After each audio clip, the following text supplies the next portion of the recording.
Hi, this is Jen Rubin, editor-in-chief of The Contrarian. If it's Monday, it must be Pablo Torre. Welcome. Thank you, Jen. It is another Monday in which so much has happened. I don't know where to start. Exactly. Why don't we start with your news bomb, which is the NFL and the Clippers. Where are we in that story? Yeah, so the NBA is looking into the Clippers. The NBA has hired Wachtell Lipton, the high-powered law firm, for those somehow not familiar. I assume your audience knows about Wachtell. They are the same law firm that investigated Donald Sterling and Robert Sarver, the two previous owners who had to sell their teams at the result of these investigations, which is to say that they are saying we're demonstrating seriousness, but simultaneously, I continue to report a story that is uncovering things that I believe the NBA and certainly Wachtell, they are trying to catch up to. And the most recent thing was that we discovered that in December of 2022, when Kawhi Leonard was overdue, now months late, a $1.75 million payment, an investment was made from a person who had never invested in the company Aspiration before. And he put in $1.99 million. 9 days later, Kawhi Leonard gets paid 1.75. That person, that mystery investor, happens to be, we reported, Steve Ballmer's college roommate, who also happens to be the only other person who owns a share of the Clippers. He is the vice chairman of the team, a co-owner of the team, the alternate governor of the team. The guy that Steve Ballmer trusts the most just happened to come through with a wire in, according to the bank statements and the cash forecast and the human sources we provided, with just enough to pay the guy that we have said from the very beginning, according to our reporting, was receiving the fruits of one of the most elaborate cap circumvention schemes in the history of sports. So that's the most recent thing. And then you get to, frankly, I've just been in a Twitter war with Mark Cuban, Jen, which is too much to summarize here. He is very much Team Ballmer. Ballmer is innocent. Ballmer did nothing. His proof for this is not evidentiary, but rather just his sort of like view of what he would have done and what cannot possibly be true because it's so elaborate, according to my reporting. Meanwhile, I now have provided, as a side note, three named sources who co-signed a statement. This is the former CTO, CFO, and chief legal officer who came together to explain that this endorsement deal for Kawhi Leonard was a prearranged, non-negotiated, very effectively suspicious and nonsensical deal that was foisted upon them by the leadership of the company, including Andre Cherny, who was the CEO and co-founder with Joe Sandberg, who has now pled guilty to wire fraud in federal court. So a lot is happening, but that is some of the latest. Come to think of an innocent explanation for this, and I'm kind of stumped. The proximity in time of this large payment seems miraculous. Now, the only part of it which perhaps one could understand is that everybody, including the minority owner of the Clippers, was in on this, but Ballmer was kept in the dark. Um, is that his defense that he was so clueless and didn't know what was going on in his own organization? There is a fraction of a head of a pin that one must consider dancing on to make any of that make sense. But the reason I say that Dennis Wong was his college roommate and the only person he entrusted with a share of the Clippers, that guy, and by the way, in the purchase agreement of the shares, and he invested in a company that was by then in default, under investigation by the SEC and FINRA, had lost its independent auditor who resigned. I can go on and on in terms of the ways in which this is a terrible investment. Dennis Wong put in money at a $2+ billion valuation.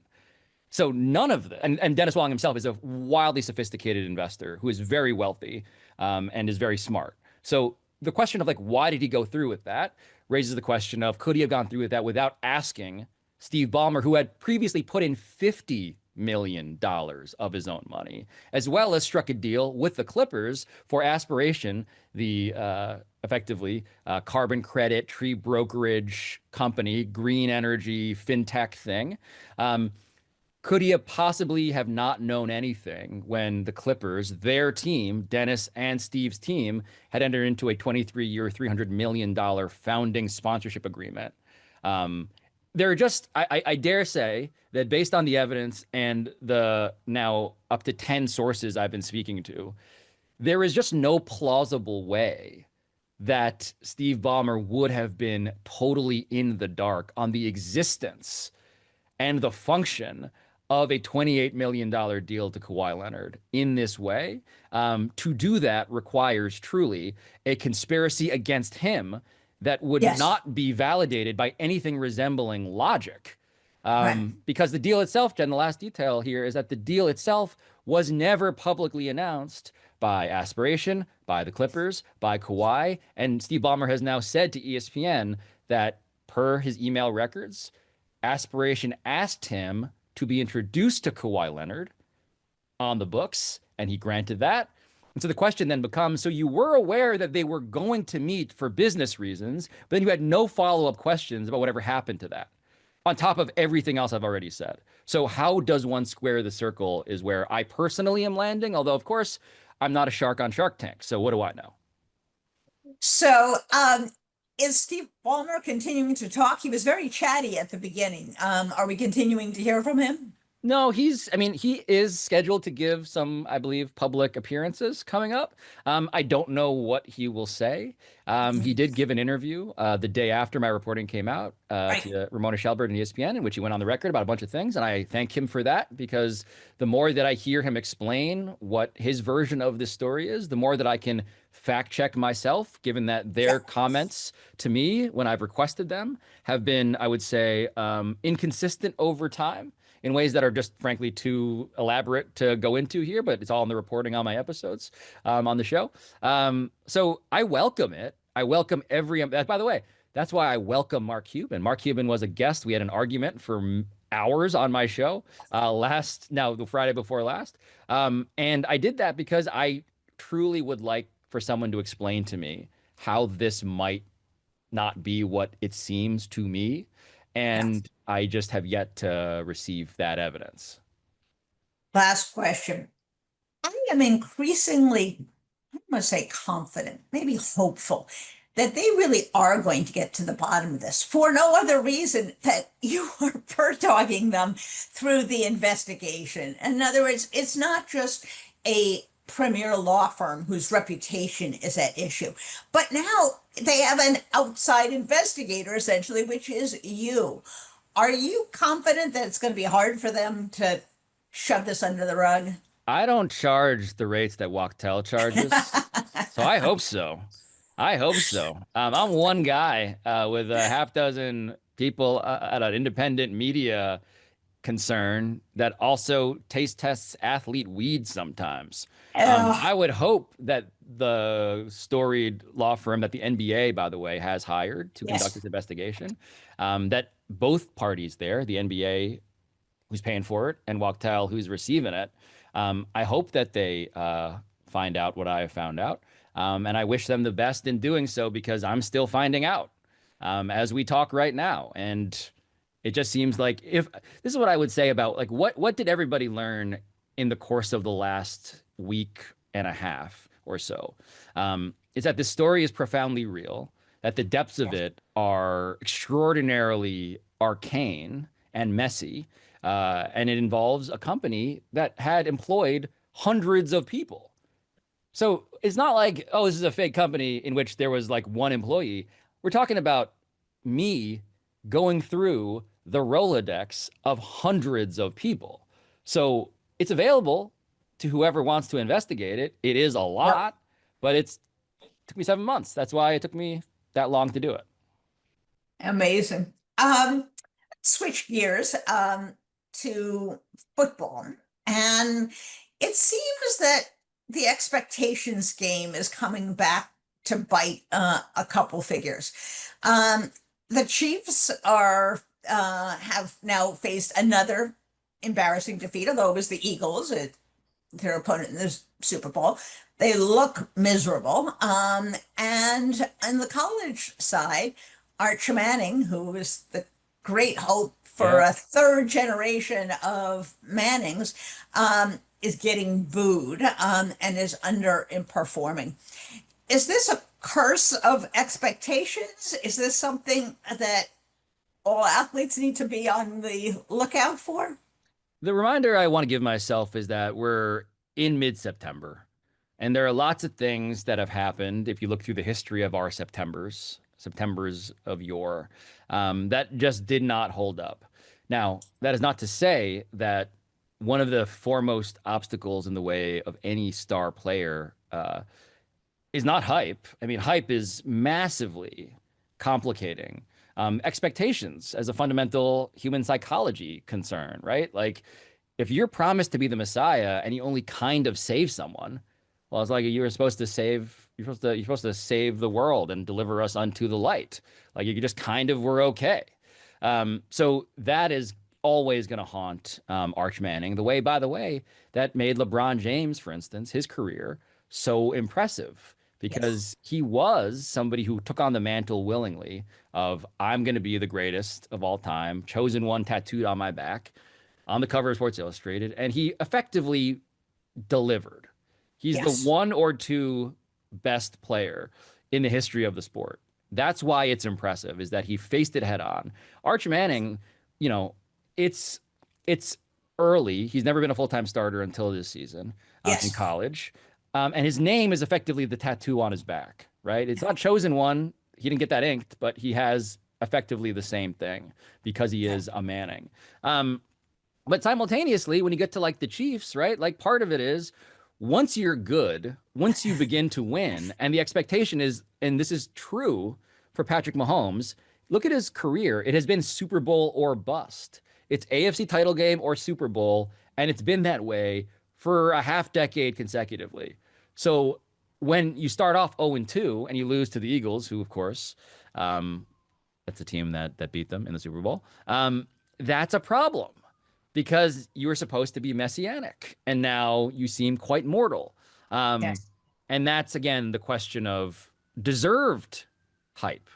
Yes. It's which is to say that you never really escape.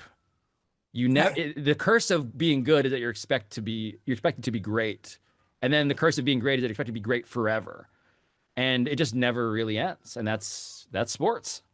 And you point to the big difference between these two, which is the expectation was all put on Arch Manning because of who his father and his grandfather was. In the Chiefs' case, they have the problem that all dynasties do, which is how do you keep it going once you've reached a level of such domination, considering that as you are at that level, players age, you get worse draft Yeah. picks, people get old. And so that's why we haven't had a three-peat in the NFL, which is the sport that probably has the shortest lifespan of athletes or the shortest career span of athletes. So it's hard. And, you know, as you say, they might turn it around. They started slowly last year, the Chiefs, I would say as Yeah, well. yeah, yeah, In yeah. fact, their entire regular season was not that great. And then they hit the playoffs. So, as with all sports, sometimes they have managed to so downgrade the regular season that it doesn't really matter until the end. Yeah, the Chiefs single-handedly, because they have come through, and you're totally right that they start slow, and then by the end you're like, well, it's Super Bowl. It's not bust, it's Super Bowl. That Yeah. tends to happen. But you're right that the question for all sports as just an entertainment product and therefore a business is, aren't you, how can you get people to care in mid-September? I just gave Yeah. the counter argument. They want you to think that this is life and death. Yeah. And in some sports that is more plausible than others. College football playoff expansion, by the way, has made it so that you can now lose one or two or even three games. Yes. That's now different. A way to devalue the regular season to boost the postseason, to your point. Yeah. And in the NFL, look, the NFL is just the closest that we have, absent the Chiefs, at there being a real immediacy of consequence when it comes to, oh, a regular season loss actually might mean something. Right. Speaking of college football and looking back to pro football, Bill Belichick has started at North Carolina. So far, the results have been kind of Mm, mediocre at best. How would you describe it? I would give him a big meh. Um, so he gets blown out by TCU in his first game, and TCU is a real opponent, a real test. And game one, week one, he gets blown out by approximately 1 zillion points. So embarrassing. And the embarrassing details surround it. These party balloons at the podium post game, as if they were expecting a win, as if any coach ever has had party balloons around the podium, to speak to the sort of like Jordan Hudsonification of Carolina football. That would be the latest exhibit A. And these past 2 weeks, they've beaten bad teams that everyone expected them to beat. Right. So the verdict is, I would say, not encouraging, although because sports have schedules full of games that if you win, you can say you won. I would say that it feels better in week three than it did after week one. Um, Yes. I just think that the real test will be Clemson coming up. That's the next real opponent, although Clemson, of course, also struggling this season. But look, this is ultimately sports like politics are a narrative business. And in college football, Yes. especially, in which now there's a playoff system, but historically, college football is a sport where you can declare yourself the national champion if you believe it hard enough. Yes. You're not Yes. playing the same schedule. Everyone's playing wildly different opponents. All of that is true. And I think for Bill Belichick, the question again, the through line of today's episode is expectations. What did you expect when you made him the highest paid public employee in the state of North Yeah. Carolina, hired the highest paid general manager in college football, spent all this money? What did you expect?